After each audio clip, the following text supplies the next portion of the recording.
Hello. This week I wanted to talk about housing. It was a huge issue during the general election campaign last year. It still remains a huge issue, particularly or in despite of COVID. I think our obsession with owning our own property or owning our own land or having our own house probably comes from the fact that we were colonized and we were governed, and we have this real attachment to the land. And that's been a huge part of why people want to own their own house. As we know, in Europe, many people don't own their own house. House ownership isn't as big in the continent as it is here, but for different reasons as to why that works there and doesn't seem to work here. It's a very complex issue, and therefore it needs a multifaceted approach, I believe. We do need to look at the issue of social housing versus affordable housing. They're actually two very, very different things. Social housing can be provided by the state in situations where people have no prospect or cannot afford their own home currently, and they might move on to that in the future.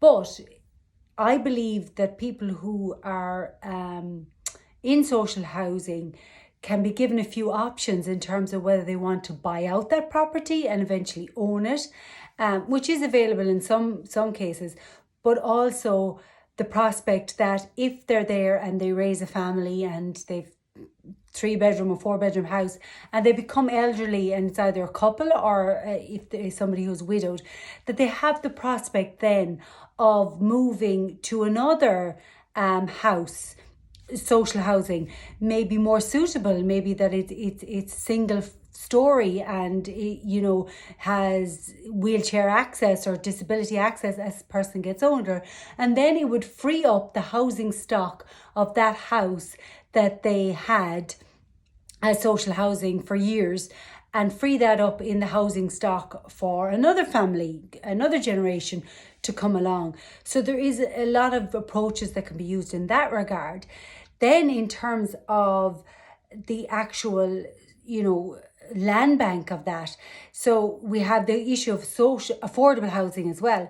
So the idea that has been discussed by many people, and I think it is a good idea, is to establish a housing agency that would work with all of the local authorities. Firstly, to establish what is the land stock or the land banks that a local authority has, and where are the prospects there for them to locate social housing and also affordable housing. And they need to be done in tandem. There needs to be as much affordable housing available as social housing. And what do we mean by affordable housing? These are estates or complexes that people can purchase by giving them assistance, or that their income is not to the level that they can't get a commercial mortgage. So these are state mortgages or state assistance with owning your own home. But it's not, they're very well established, well structured, well constructed housing estates or apartment blocks or whatever. They're not seen as something less than any other housing stock. And you need to make it attractive for people to look at that as a better option in terms of being able to afford a mortgage rather than renting or rather than getting into debt, because a lot of people paying big rents that they could easily afford a mortgage. So it's about the housing stock being available that's good and commercial, and also that the mortgages are available. But our whole system is just broken, and people have different needs when it comes to housing. So there can be lots of different types of housing.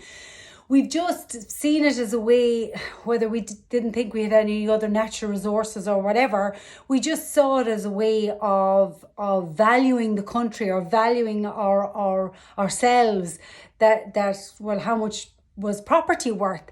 And that's not really the way we should be looking at something that is a home for people. It's where they raise their family. It's where they should feel secure and safe. It's where they have a community. It's where they interact with their neighbours.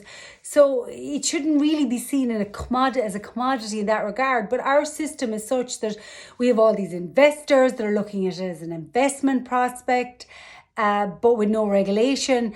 We're looking at the construction companies, and okay, they want to make a profit, but they do want to make a reasonable profit. But we have to look at the issues around VAT in relation to construction. So the construction industry is very, very well able to engage and with government and put forward its ideas as well. It is there to make money, but I think it can be worked with and is reasonable in that regard. And then we have these accidental landlords. There's lots of them around the country who bought a property as a prospect, as an investment, as a retirement fund. But that's not really the way we should be looking at property. Yes, we can have investors that are kind of professional. What they do on the continent is like people that are professional landowners or professional property owners or apartment block owners. And in that regard, these are long-term lets, like I'm talking not just 3 years or 5 years, they're 20 years, 30 years, 40 years lets. So and the tenant has huge amount of rights, and the landlords are very professional at what they do and know that it's a long term. They're not going to turn around in the morning and say, oh, the market has gone up, I'm going to sell it. It is a rental property, and therefore there's security of tenure for the tenants, and the landlord also knows what they're getting, and they know they're getting into a long-term investment. So there is multifaceted ways of dealing with our housing issue. And when it comes to apartments, particularly in cities, we need apartment blocks that have facilities, that have storage in the basement, that have underground parking, that have parks nearby if they don't obviously necessarily have a garden, that you have amenities, that you have schools, that you have transport. You can't just build an apartment block in the middle of nowhere and expect people, or with a 2-bed and then no storage. You have to be smart about these things, and they shouldn't be allowed to be built in that way. And similarly, in rural Ireland, in terms of housing, it's not just a city problem, it is a rural problem as well, because we want more people living in rural communities. So therefore, we need to enable communities to be able to take a housing development. Unfortunately, the problem is at the moment there are hundreds of villages around the country that even if they wanted to, even if there was an investor there in the morning, they couldn't actually build a housing estate with 10 houses or a housing estate with 20 houses or whatever, because the sewage systems aren't there, the sewage schemes aren't there, the water schemes aren't there. So these are serious issues that a lot of villages have to cope with. They can't bring in extra investment. They can't bring in extra people or families into their community or into their schools, or retirement villages, which have been really successful, in particularly a lot of parts of Clare. There's been very successful retirement villages, which are a great service because it lets older people live in a community that they're looked after, and that they've got medical services, and they've got transport services, and they've got social interaction, they've got facilities and amenities, and so they're really successful. But a village can't offer that for its residents if they don't have the infrastructure, the underground water and sewage and all of that is required. And that's something that seriously needs to be looked at in order for villages to grow and prosper. And the other thing that seriously needs to be looked at from a rural perspective is our planning. Our planning is crazy when it comes to building. It just seems to be a refusal kit of not letting people build in rural communities. Okay, we don't want ribbon development, but there's a lot of land adjacent to villages. If you want people living right in the middle of the villages, well, then make it attractive. Give some sort of incentive to do up a vacant property, a tax break or some sort of incentive or grant aid to do up properties that are in the middle of the village that may not be suitable for anything else, and make it easy to return them to residential buildings. And then if they're not available, you need, so if you have the services in the middle of the village, great, and let them be built. But if they're not available, well, then the edges of the village, let them expand organically and naturally, as well as locate in proper places out the country if people want to. Because a lot of people want to come back to rural communities with, they may have lived in cities or towns and they've started a family and they wanted to go to school. They went to school. They want them to be near their grandparents or whatever. They want them to interact with the community that they had growing up, and they're being prevented from doing so. And they would free, by enabling people to live in rural communities, you're always going to be freeing up a house where they used to live in the towns and villages. So it's a no-brainer. And these people are often coming back with very good jobs. They're remote working or government jobs, or they're going to commute or whatever. And these are really valuable people for the local community. And they should be assessed in that way. The planning application should be assessed in that way. Because from an engineering point of view, as I said, there's often availability of sites in the centre of the village or on the edge of the village or out the country. And things like storage schemes or storage facilities or services, and people have a lot of objections to things like percolation tanks and drainage and all of that. But there are engineering solutions there, a lot of them that are very environmentally friendly, that will enable people to build a house, do earth to water schemes in terms of their heating, do solar panels, whatever, make their house as environmentally friendly as possible. And people living out the country really want to do that because they're really in touch with nature and with the environment. So if they're given assistance and given grants, or make it a stipulation that you have to invest in these type of renewable energies to have that luxury of building your house out the country, so be it. So enable them to do it, because they're really valuable to rural communities. And particularly now with COVID, we have a unique opportunity to do things like get more people coming back and living in rural communities, and maybe commuting to Dublin or Limerick or Galway or Cork or one of the cities, a couple of days a week, but living in rural communities, and they're working from home. So that's new families coming in. Also with existing families who maybe were travelling even a distance of 20 kilometres or 30 kilometres or whatever, and they now have the option to work from home.